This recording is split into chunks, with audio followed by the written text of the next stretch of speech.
Hello, Old School Comics Review. Okay, today we're going to look at Avengers Forever. This was from 1999, I believe. Story by Kurt Busiek and art by Carlos Pacheco. It was originally a 12-issue miniseries, and then they collected it into a trade paperback. I don't know. I'm pretty sure you can probably still get it. What was I going to say? Oh, I believe the original idea came from, I guess, Kurt and Carlos were going to do another project called Avengers World in Chains, which was going to be some sort of parallel world or parallel universe story. But the editors at Marvel said, well, this is nice, but it's just too similar to another idea that somebody else is doing with some other characters. So I guess Kurt and Carlos reworked their idea and came up with this story. This story is pretty interesting. In a way, it's, big, sprawling, cosmic, kind of a time travel thing. It hits on different points of definitely Avengers continuity. Also kind of touches a little bit on other bits of Marvel history. Here, just to give one stupid thing away, if you search for it, there is a visual reference to Superman versus Spider-Man from 1976.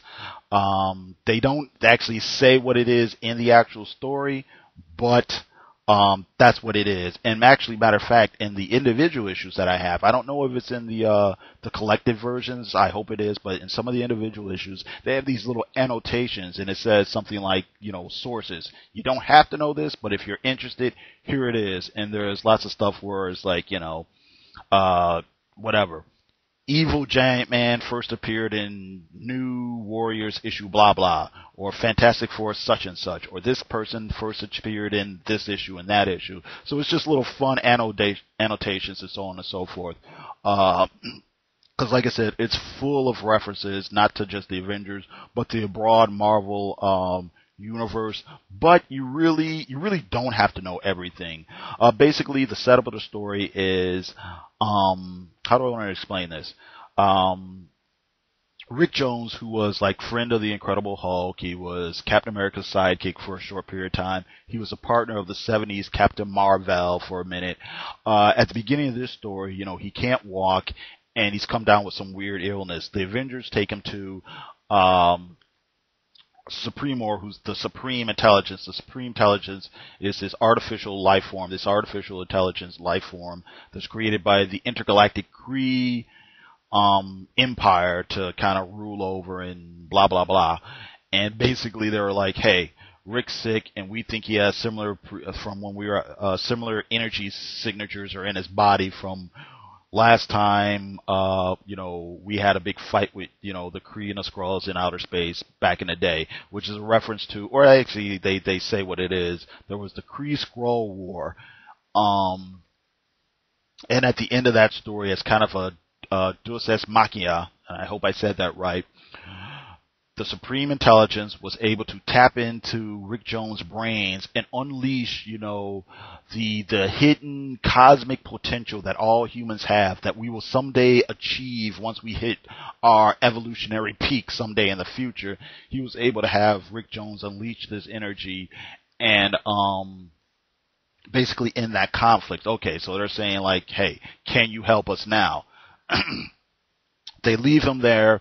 Somebody tries to kill Rick Jones. It turns out it is Immortus, who is the time-traveling ruler of Limbo. The person who saves him is Kang, who's the Avengers' enemy, from the future, who's a time-traveling conqueror from the future or whatever. And Supremor says, he says to Rick Jones, you've got to use your cosmic power to not that Rick Jones has cosmic power, but he untaps that hidden energy or whatever to have Rick Jones calls for help. Rick Jones calls for help, and who comes down is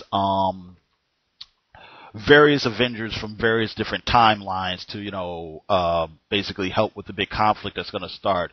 And also another major player in this story is a man called Libra. Libra is a former villain from a group called the Zodiac, and the Zodiac at that time were bad guys who everybody had some sort of correlation to, an astrological symbol and blah blah blah. And Zodiac is, or not Zodiac, and Libra is the balance, and he's involved because, well, now the universe is out of balance, and we must figure out why.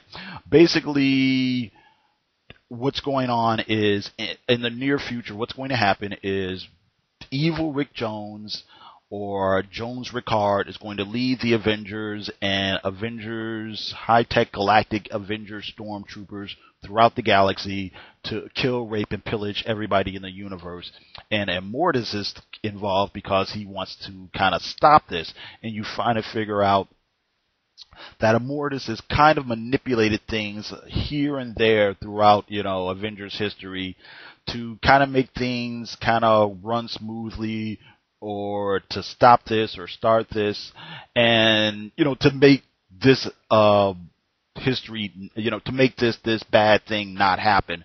And so you have things where they explain certain stories in the past where, for instance, one thing they explained the whole thing about the Vision, where at first he was just an android created by Ultron, then he was the original Human Torch, then he was not the original Human Torch, but somebody made out of the Human Torch's body parts, or spare parts, I should say. They explain a whole thing with Wanda the Scarlet Witch and about how she has kids, but the kids are magic kids, and they're there, but then they're not there, and so on and so forth. So the story basically kind of, or part of the story, I should say, kind of explains smooths out, I should say, certain points of like Avengers continuity and so on and so forth. You really don't have to know all this stuff, but it's interesting to read it, because I would say I was familiar with like maybe half the stories there, but at some point I had stopped reading like Marvel superheroes.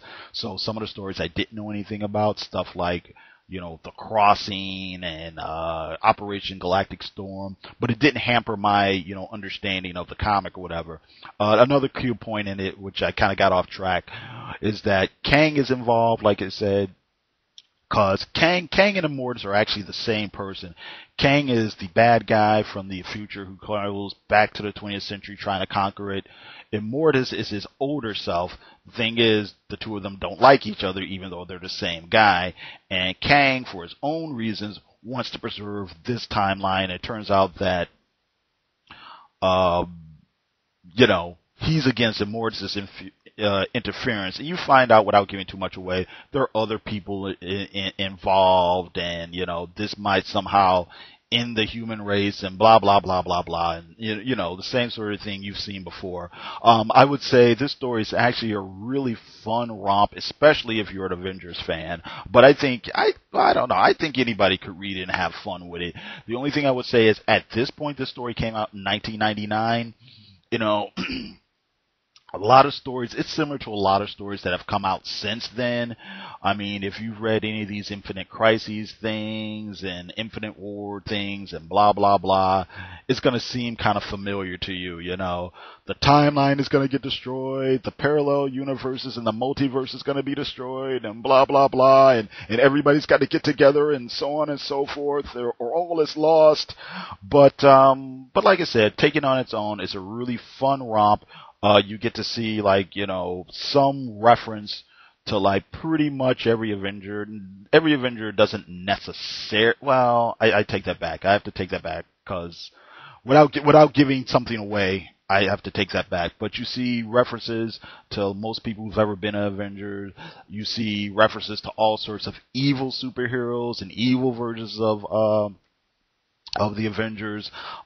There's a pretty funny thing is, I'm not sure if I mentioned this, but if you look real close, there is a reference to Superman versus Spider-Man from 1976.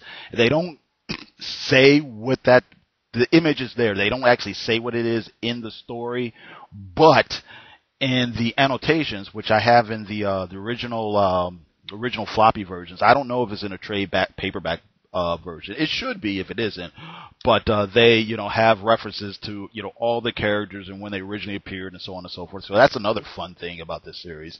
But like I said, if you're a comic book nerd, I think you would really enjoy, especially if you're a Marvel freak, especially if you're an Avengers fan like I am. The art is really, really, really good. Oh, wait, actually, let's go back to the story. The Avengers that are assembled are from the future. You have Songbird and Captain Marvel. Songbird at that time was in the Thunderbolts, and she really was still a bad guy at that point in the comics that came out, concurrently with that one. But she's from the near future where she is totally reformed. You have Captain Marvel, who is Genisvel, who is the son of the '70s Captain Marvel, who I think is dead now. For the present, you have Hank Pym as Giant Man, and you have the Wasp. Then from the past, you have Yellow Jacket, who was Hank Pym from issue 59, who had split personality and didn't know that he was Hank Pym, and he was like strutting around like a cocky guy, like, yeah, let me tell you something about this doll. Some guy gets in my face, I give him a knuckle sandwich, stuff like that, which is kind of funny. You get Watergate Captain America, who really, doubts everything. It's like, oh, I used to fight for the American dream, but these corrupt politicians have, let me down, So you have, and there was a whole storyline they did in the mid-'70s regarding that. So you have that Captain America, the doubtful Captain America. And then you have Hawkeye from the very end of the Kree Skrull War, where during the Kree Skrull War, for people who don't know, in the late '60s, Clint Barton was actually Goliath #2, and at the end of that story, he was like, well, I'm not going to be Goliath anymore. I'm going to go back to being Hawkeye. That's who I am. And so you have that Hawkeye. He's still wearing the Goliath suit, but he's Hawkeye. He's got the bow and the arrows and things like that. So it's pretty funny, or it's not funny, but it's pretty interesting because they let the characters have pretty interesting arcs, I think the personalities are right on. I think it's pretty funny. Like I said, that certain characters, like for instance the Yellow Jacket character in particular, is actually using slang from the late '60s, because that's how that character talked in the original comics and whatnot, as opposed to having to say something a little bit more contemporary. I just think it's funny, you know what I mean? It works though too, because he's supposed to be from the past. He's not supposed to be from our era, without actually saying that he's from 1968 or whenever the hell that comic came out. But anyway, that's fun. Like I said, the characters have their own little character arcs, and the story's pretty fun. It's a fun romp. It's not innovative or anything like that, but it is a fun romp. Like I said, you might be like, oh, I've seen this before, because since then you've had all sorts of countdowns and Infinite Crises and Civil Wars and Infinite Wars and this, that, and the other thing. But it's still a fun story, I think. The art is really, really great. I really love the Chris Pacheco art. I can see traces and influences from all those old guys. You can see the Neil Adams, the John Buscema, the George Perez, all those guys. Chris is able to do distinctive faces and figures and things, still makes them all look superhero-y. He's able to draw 100 enemy troops in there and make it work. So it's really fun. I would say definitely, if you're an Avengers fan, pick it up. If you're a superhero fan, pick it up. And that's basically it. I gotta thank you very much for listening. Check out my blog, tell me what you think. And that's it. Thanks, and you have a great one.